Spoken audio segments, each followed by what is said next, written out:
Bonjour, dans cette vidéo, on va s'intéresser à l'utilisation des oscilloscopes numériques.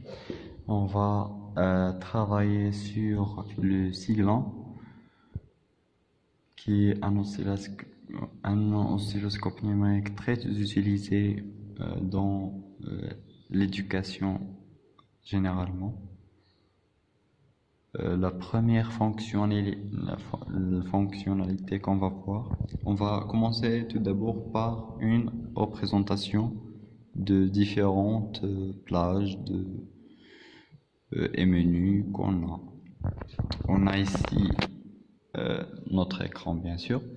On a deux ports, deux entrées, une entrée X et l'autre Y. Chaque entrée possède des boutons de réglage vertical, bien sûr. Ici, on a le bouton de réglage de la position. On va travailler sur un signal sinusoïdal simple pour illustrer. On règle ici la position de notre signal. C'est la position verticale de notre signal. On a ici on a une flèche jaune qui indique la position de la valeur moyenne de notre signal. On a un signal alternatif et donc la valeur moyenne égale à 0. Et donc le curseur sera, il faut être positionné sur le milieu ici. Pour positionner ce curseur là, on peut utiliser ce bouton là pour le déplacer ou juste appuyer sur lui et il va retourner automatiquement vers la position initiale. On peut aussi, à l'aide de ce bouton là, régler la sensibilité et donc le calibre. Régler le calibre et on peut lire le calibre ici de CH1. Voici le calibre pour une meilleure visualisation. On a un autre bouton ici qui nous permet de faire plusieurs choses. On a ici le type de couplage. Si on clique ici, on peut voir couplage DC, AC ou GNT. DC, c'est pour voir les tensions en totalité, c'est-à-dire avec leurs composantes continues. Le AC élimine la composante continue et le GNT nous permet de régler bien le 0 si on veut. Revenons en DC. La deuxième bouton intéressante, c'est le menu ici dont on a la sonde. On peut utiliser une sonde. Chaque oscilloscope possède une sonde atténuatrice et lorsqu'on utilise une sonde atténuatrice pour mesurer le signal, pour détecter ou visualiser le signal sur l'oscilloscope, il faut choisir le calibre ici. Généralement, les sondes sont caractérisées par une atténuation 10, c'est-à-dire que ils divisent l'amplitude sur 10 et ici, c'est pour cela on a ici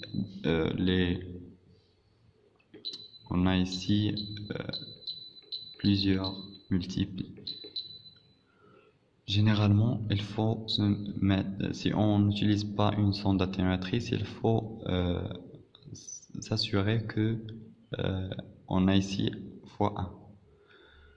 Sur la deuxième page, on a le bouton d'inversion pour inverser le signal. On a ici le filtrage. Il nous permet de faire un filtre sur notre signal. Il faut l'activer ici.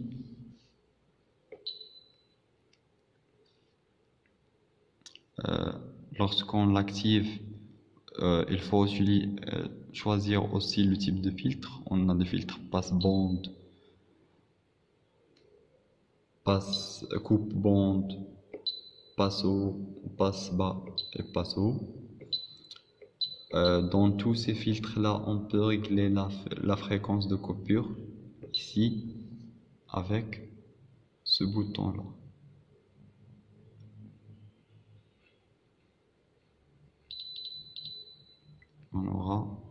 On a généralement des limitations en fréquence de coupure, bien sûr. Dans la troisième page, on a l'unité. L'unité, on a le volt ou le ampère, si on visualise une tension U ou un courant. Et l'autre menu, c'est pas intéressant pour nous dans cette vidéo. On peut visualiser deux chaînes en deux channels, et donc on utilise l'entrée Y, et ces trois boutons ont le même fonctionnement que ces trois-là. Maintenant, on a ici deux boutons très intéressants, spécifiquement le bouton mat. Le bouton mat nous permet dans la première page de faire plusieurs opérations. On a ici l'addition, la soustraction, la multiplication, la division et la FFT. Généralement, on s'intéresse à la FFT. Il faut s'assurer bien que lorsqu'on choisit une opération ici, de bien choisir la source. Comme on a ici juste une source, le CH1, et donc il faut choisir le CH1. On a ici des fenêtres de pondération rectangulaires, Blackman, Hanin et Hamin, qu'on va voir dans les vidéos sur l'acquisition et l'échantillonnage. Et là, on a ici le zoom de l'FFT qu'on peut faire ici. Voici la FFT ici, pour bien visualiser notre fréquence qui est ici. Sur la deuxième page, on a l'échelle. On a en tension ou en décibels, selon ce qu'on veut voir. On a ici les paramètres d'affichage qui nous permet d'afficher le transformé de Fourier sur la moitié de l'écran ou sur l'écran, sur tout l'écran. Et c'est tout pour ce menu-là. Pour désactiver un bouton, on clique juste 2 fois sur ce bouton-là. Pour le bouton référence, on peut choisir une référence pour étudier notre signal par rapport à cette référence-là, si on a juste une seule chaîne.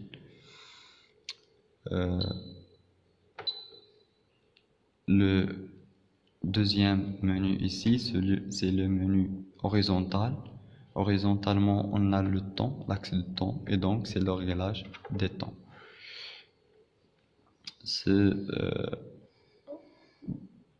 Ici, on peut régler le calibre temporel et donc obtenir un nombre plus ou moins de périodes. On a le calibre choisi ici. On peut aussi modifier la position horizontale de notre signal, et on peut introduire un retard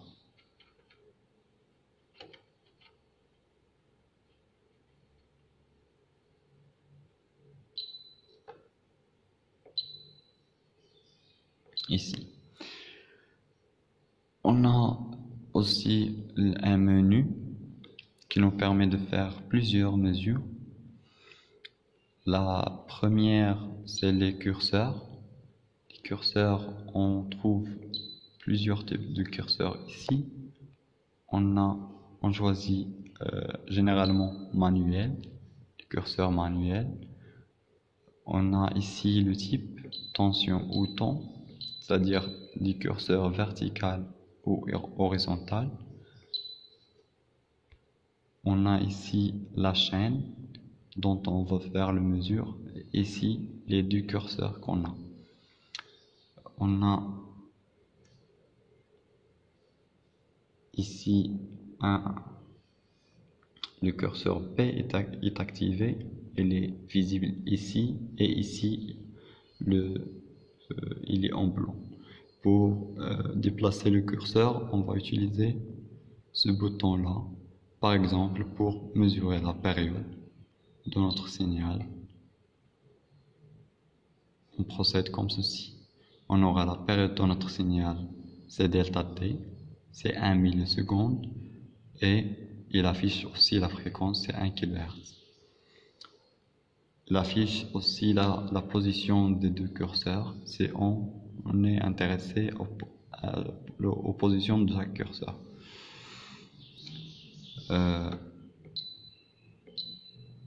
C'est tout pour le menu.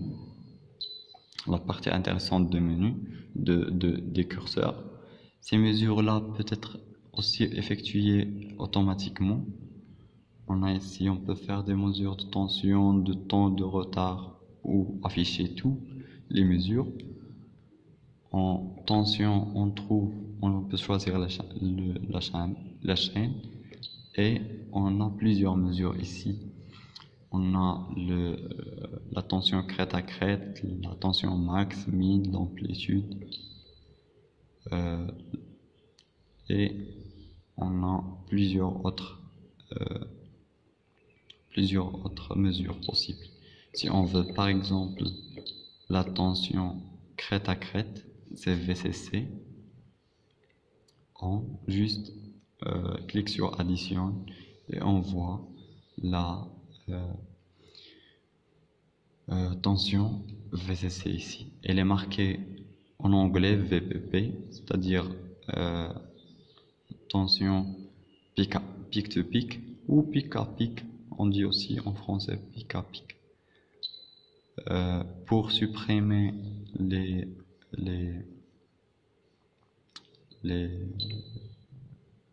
mesures affichées ici, on entre sur le menu mesure, on a ici suppression, elle supprime toutes les mesures qu'on a ici. Dans le temps, on a la mesure de période, de fréquence, de la largeur, de temps de montée, de descente, de la bande passante, etc., de rapport cyclique. On a aussi la possibilité de choisir la chaîne, et si on choisit un type de mesure, on clique tout simplement sur addition, comme dans la mesure de tension. On a aussi des mesures de retard. On peut mesurer la phase, c'est-à-dire la différence de phase, le déphasage entre deux signaux. C'est la mesure la plus intéressante et la plus utile pour notre cas ici. On a ici la différence entre CH1 et CH2.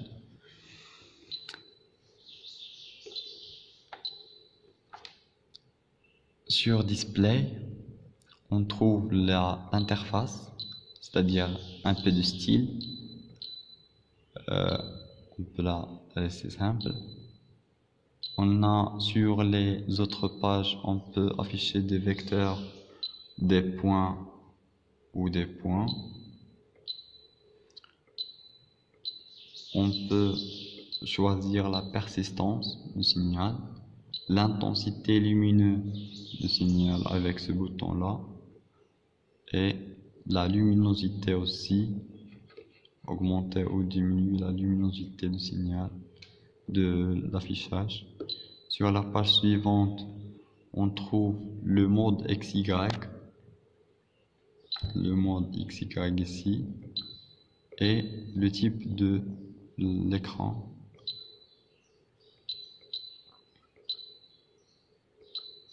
La grille, activer ou désactiver la grille, et l'affichage du menu, les paramètres d'affichage. Sur Utility, on a des paramètres de l'écran, c'est-à-dire le temps que l'écran s'allume avant la mise en veille. On a aussi l'état de système qui est ici. On a le son, cette bip là, la laisser ou la éliminer. On peut activer ou désactiver le contour qui affiche la fréquence, à peu près la fréquence du signal ici. La langue, choisir la langue, etc. On a plusieurs langues ici. On peut aussi faire des tests sur les fonctionnalités de l'oscilloscope. Revenons en français.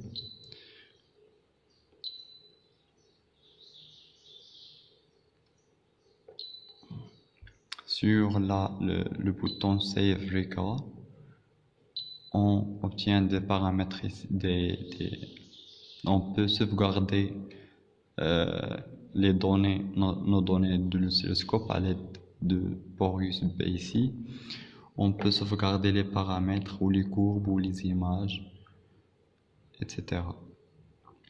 On choisit juste le type de la chose qu'on veut enregistrer et on choisit le type d'enregistrement sous forme de dossier ou d'un fichier, le nombre, et on clique juste sur enregistrer. Dans Acquérir, on a les paramètres de l'acquisition.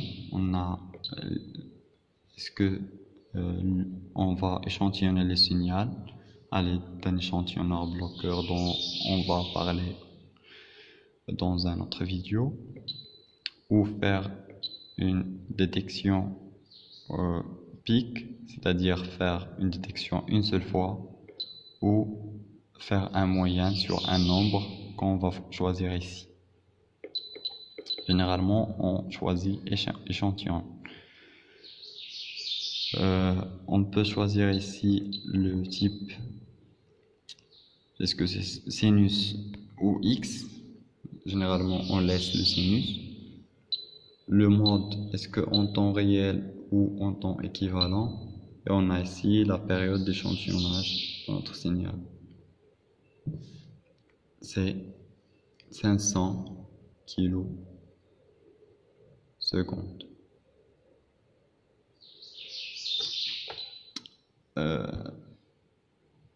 Il nous reste deux choses, le menu trigger et le menu de contrôle. Le menu de contrôle, on a ici le bouton de marche ou stop. On peut, si on a un phénomène très rapide ou un signal qui n'est pas très stable, on peut le stopper ici et avoir un bouton rouge. On va avoir un bouton rouge ici et donc on n'a pas une courbe en temps réel.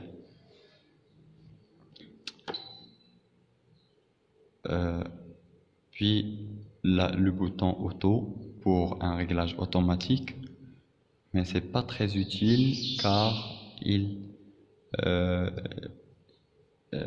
dans certains cas il nous donne un réglage un peu mal, un peu pas bien. Le menu trigger est utilisé pour stabiliser le signal. Par exemple, si on a un signal qui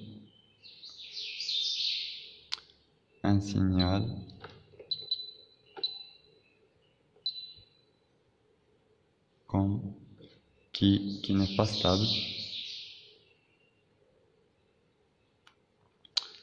Généralement, on a deux choses à faire. À l'aide de ce bouton level, on règle le curseur ici. C'est ici avec le T entre la valeur maximale et la valeur minimale de notre signal.